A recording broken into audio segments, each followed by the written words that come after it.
So ayun, magandang buhay sa inyo mga kakosa. Update lang tayo sa ating November 22 born na second batch natin para naman makita nila or ng mga sumali sa pahulugan system natin kung ano itsura na ng ating mga second batch, no. So ngayon is November 26, so 4 days na sila ngayon kakosa. Ayan, maliliksi sila. Ayan sila mga kakosa.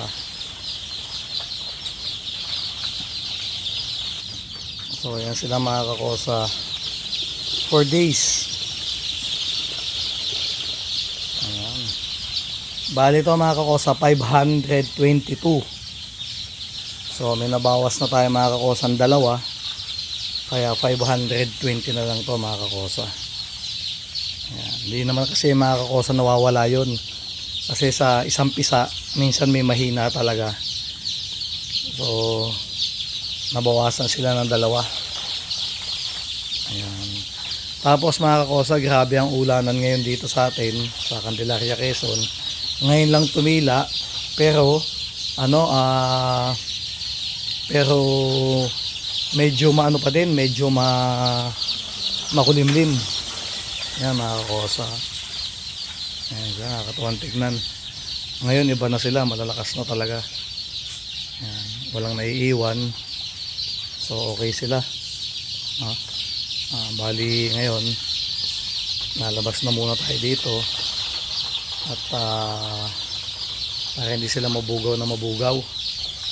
Yan ang brother natin, maliliksi sila mga kakosa, kaya nakakatuwa. Sana dire-diretso sa kabila natin, lalo dun walang problema, talagang okay na okay. Ayan.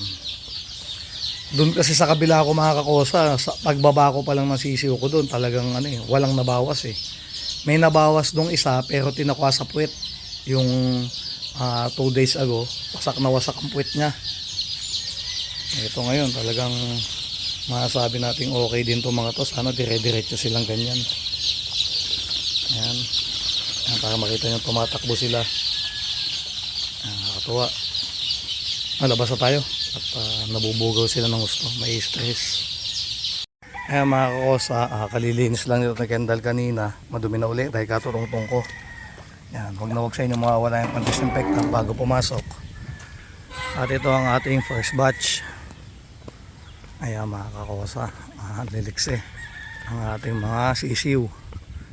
So dinoble namin ngayon yung sa range namin, yung net, kasi ayaw ko na nakakakain sila or nakakapasok sila sa kabilang parte, kasi may saging doon, baka doon magsimula yung kanilang mga sipon, no? Ayan mga kakosa, kung mapapansin nyo, parang wala tayong sisiw ngayon dito kasi watak-watak sila. Medyo malaki yung range natin, so watak-watak sila ngayon. Ilan-ilan ang nandito kasi paikot-ikot na sila. Ayan mga kakosa. At ipapakita ko sa inyo kakosa, yan, panatiliin yung laging malinis, no? Lalo pagkaginto ng kalalaki ang inyong mga sisiw, yan, ang lalaki na nila. So 26 days na to.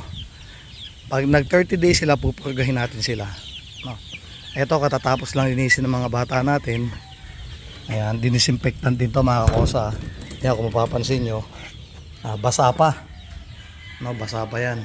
Ayan, medyo basa na konti. So pinasisingaw namin kasi mga kakosa, papalitan ulit namin ng kusot. Ayan. Kami mga kakosa, yan, linis niya na. Kaya mga kakosa, kung magpalit kami ng kusot 3 days. So baka i-adjust ko uli ngayon. Baka i-adjust ko, baka gawin kong 2 days lang. Kaya ako kasi gustong gawin 2 days. Gusto kong gawin 2 days mga kakosa. Medyo malalaki na sila, tapos yung brooder natin para sa akin hindi ganun kalaki. Kailangan siguro, mas maganda siguro kung yung katulad dun sa second batch natin na 20 by 15, yun malaki-laki na yun. So sila, nag-rotate lang sila dito sa maliit na pwesto, sila ay 430. So madami-dami sila. So para sa akin masikip, siguro mga after 1 month pa, hindi na pwede dyan lahat sa loob.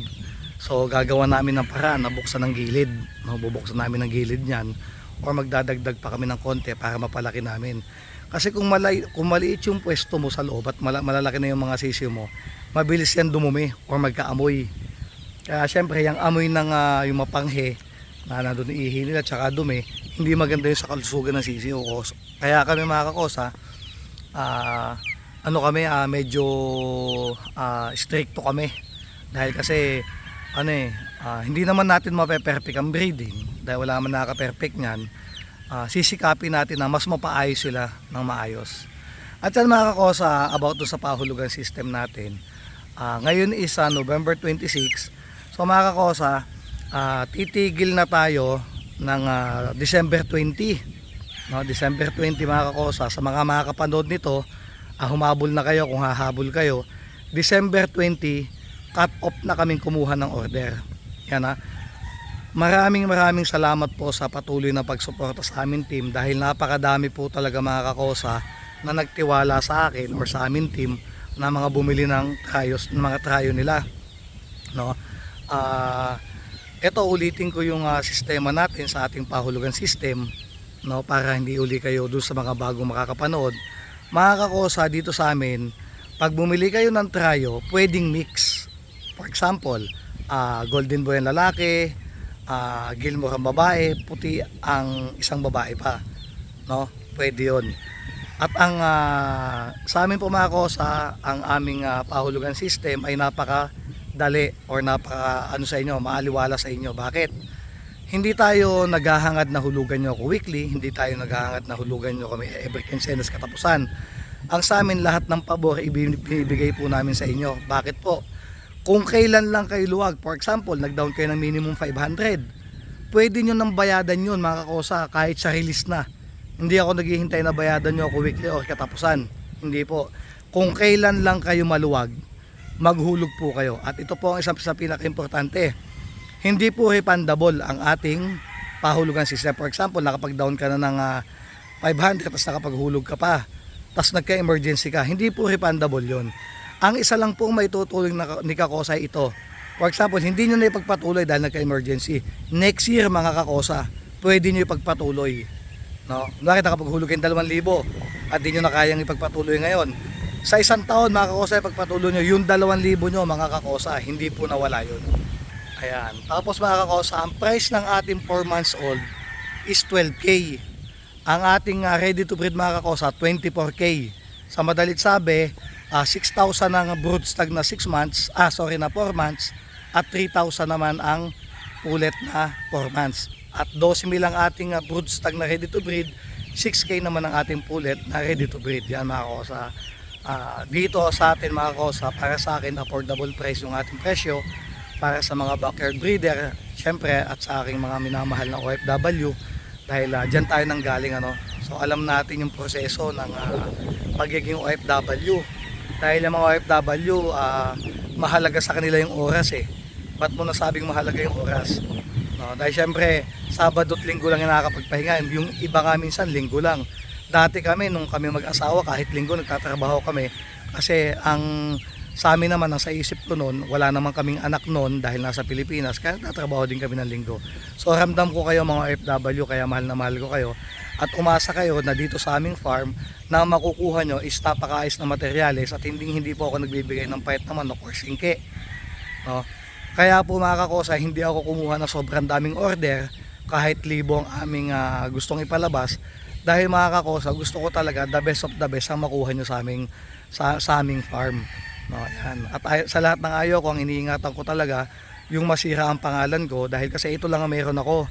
Hindi naman kasi tayo katulad ni Red Game Farm o kung sinong big boys dyan na kahit masira sila, no, may pangalan sila. Tayo wala pa tayong pangalan mga kakosa. Kaya talagang kahit pa magkapangalan tayo, iingatan natin na maingat ang ating pangalan para hindi natin kasirayan dahil itong negosyong ito para sa akin ay gusto kong maging isang panghabang buhay na negosyo.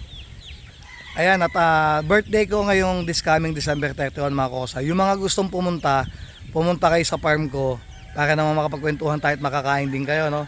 Asa lahat po mga kakosa ng ating mga buyer o mga bumili, December 31 po magbibigay po ako ng 4 months old na 2 trayo. Free raffle po yon para sa inyo. Yan, At syempre sa subscribers natin magbibigay din tayo ng trayo pero hindi ko alam kung paano natin gagawin. So pag-aaralan natin kung paano natin masisistema, dahil kulang-kulang 13,000 na K na po ang viewers. 13,000 K.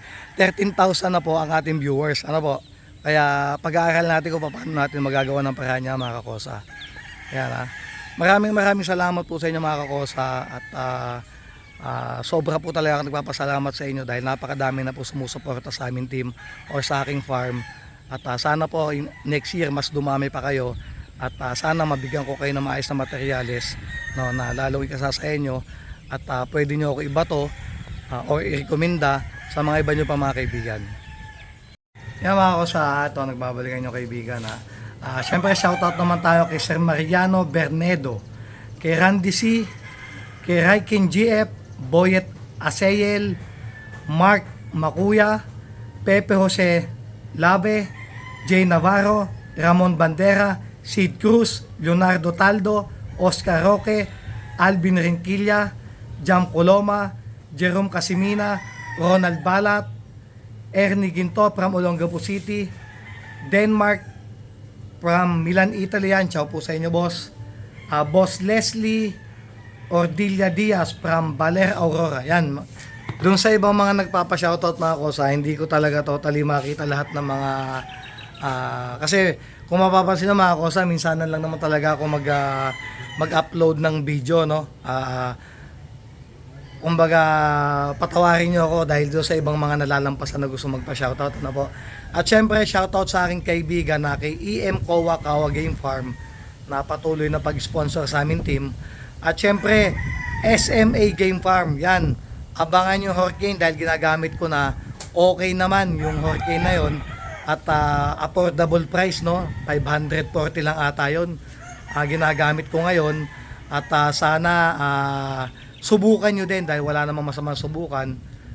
At yun mga kakosa ang kumbaga alternative na nga, kasi dati mga kakosa ang gamit ko is Bellamil, no. So tinesting ko yung Hurricane ng SMA Game Farm, okay naman. Kaya sana magpatuloy na okay ang paghubog ng katawan ng manok ko, dahil yun na din ang ginagamit ko ngayon sa conditioning ko. Imbes na dating Bellamil, ngayon yung Hurricane ang gamit ko ng SMA Game Farm. Yan. Maraming salamat po ulit sa inyo mga kakosa, at ulitin ko, salamat sa patuloy na pagsuporta. Mahirap na lang magsalita kung ilan ang order sa atin. Sobrang taba ng aming puso. Sana mabigyan namin kayo mga kakosa ng maayos talaga gaya ng dati, at gusto ko sana mas maayos pa. Yan mga kakosa, God bless po sa inyong lahat, at ingat po tayo palagi. So pahabol tayo mga kakosa, nakalimutan ko. Kung gusto nyo ako makakontak mga kakosa, ito ang cellphone number ko, 0956-531-5795. Ulitin ko mga kakosa, 0956-531-5795. At kung gusto nyo naman mga kakosa at di nyo makita yung aking Facebook account, ito, dahil di tayo marunong mag-edit or di tayo nag-edit mga kakosa, ito ang aking main account. Ayan, AENAGF or Sabong Kakosa. Yan mga kakosa, add nyo lang yan, or bago kayo mag-add, i-message nyo din muna mga kakosa para at isa makita ko. Kung i-add nyo lang kasi ako, hindi na ako masyadong nag-a-accept ng mga friend request dahil medyo madami na. So i-message nyo muna tong dalawang Facebook na to, maalin sa mga to. Pero much better kung ito kagad ang makikita nyo, dahil madami nagsasabi sa akin nang hirap daw hanapin ng Facebook account natin. Ayan mga kakosa. Yan. Ito mga kakosa, maraming salamat po uli sa inyong lahat.